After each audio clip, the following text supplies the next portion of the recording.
Bonjour chers auditeurs et chères auditrices de notre web radio R212. Aziz Bousseta, en sa qualité de chroniqueur invité, partage son avis et sa réflexion avec vous dans cet article intitulé « Mais que s'est-il passé en août ?» Le voici en podcast pour vous. Aziz Bousseta commence par une observation concernant les Olympiades et poursuit avec la nouvelle position française sur le Sahara en soulignant que un Olympiade. Des milliards dépensés en sport d'hiver, de diverses manières, mais ce n'est qu'une diversion, confrontés aux mains 39 foules des autres, nos athlètes ont fait pchit. Faut-il leur en vouloir?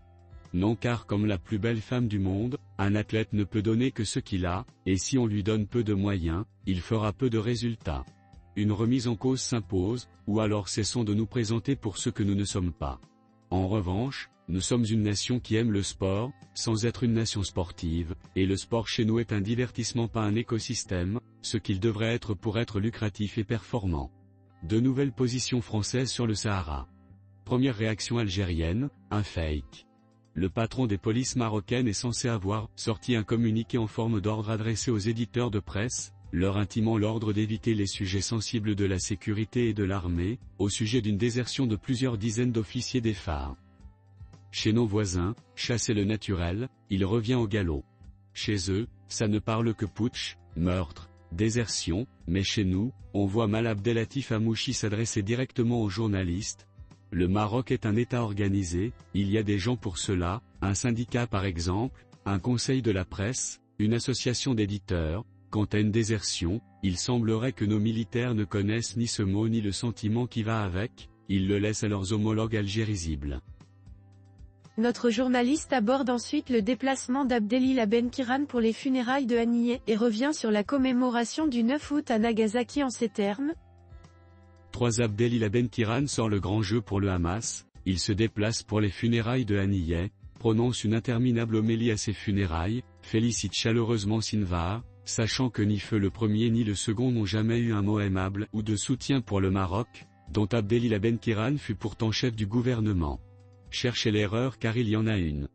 4. 9 août, Nagasaki commémore ses 75 000 morts du bombardement atomique américain du même jour en 1945, 75 000 morts au demeurant tout à fait inutiles puisque la guerre contre le Japon était déjà gagnée et que la bombe était devenue un outil de communication contre Staline et d'extermination contre des innocents.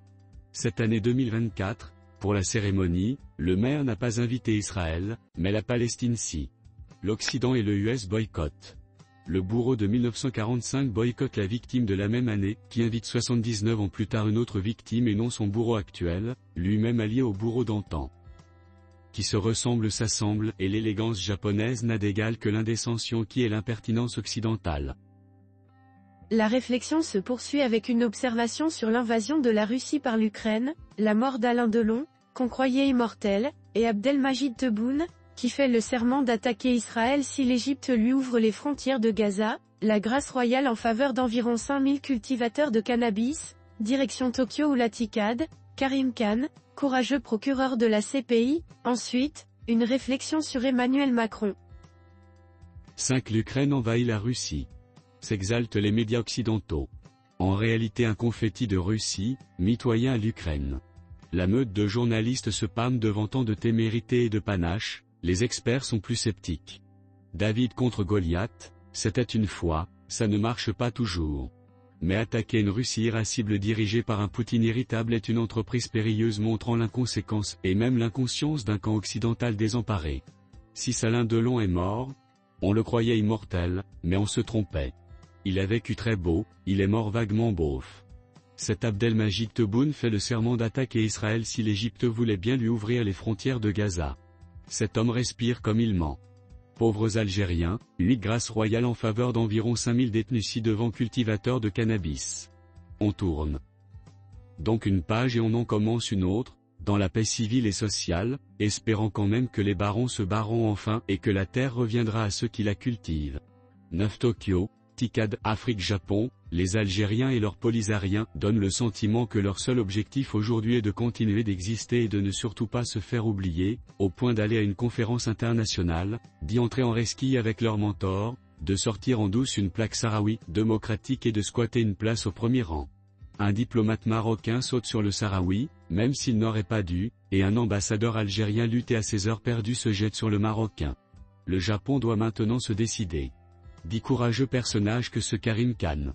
Il est manifeste que les juges de la CPI subissent toutes les pressions du monde et d'ailleurs pour que ce bon samaritain de Netanyahou continue d'œuvrer pour la paix dans le monde comme il le dit, et avec lui ses défenseurs. Les juges ne délivrent pas un mandat d'arrêt, requis depuis plus de 3 mois déjà.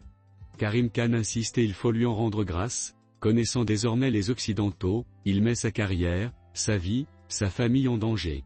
L'Occident est vent debout contre tous ceux qui veulent faire rendre gorge à Benyamin Netanyahou, au nom des grands principes de liberté, bien évidemment, 11 ombrageux personnages que c'est Emmanuel Macron.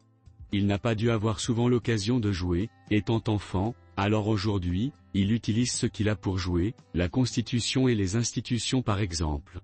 Il dissout une assemblée qui ne lui demandait rien, il plonge le pays dans le chaos institutionnel, il sollicite une trêve olympique, puis peut-être paralympique aussi. Mais en réalité, il ne s'est que légèrement trompé, pensant qu'on pouvait taper sur les députés avec autant d'impunité que sur les gilets jaunes. Pour que le pays puisse s'en relever, les élus finiront par se soulever. L'auteur commente également la situation aux États-Unis, la critique du gouvernement à Kanouche et enfin conclut avec le recensement en ces mots. 12 Kamala Harris danse, bouge et rit plus que jamais, Joe Biden se momifie encore plus, envoie toujours plus d'armes à Netanyahou, et Donald Trump doute de lui et redoute la défaite.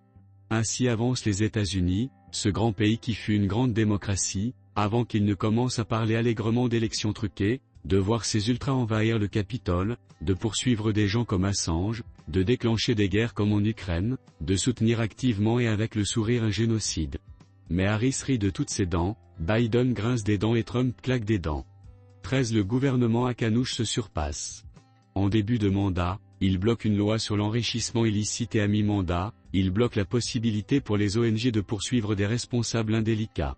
Bravo et restons optimistes et positifs, en fin de mandat, peut-être que si Akanouche réussira avec Siwabi à faire passer une loi félicitant les responsables indélicats qui s'enrichissent. Les ripoux et les véreux le valent bien, 14 au recensement. Ça y est, on va nous recompter. Ahmed Snoussi, alias Bziz, avait dit un jour, pourquoi nous comptent-ils? Ils ont peur qu'on s'enfuit? Blague à part, ils n'avaient pas tout à fait tort, 1,5 million d'expatriés marocains en 2000, 5 millions en 2023, combien sont-ils aujourd'hui à être partis, ou s'être enfuis? Réponse en octobre. Bonne reprise à tous. Rédigé par Aziz Bousseta.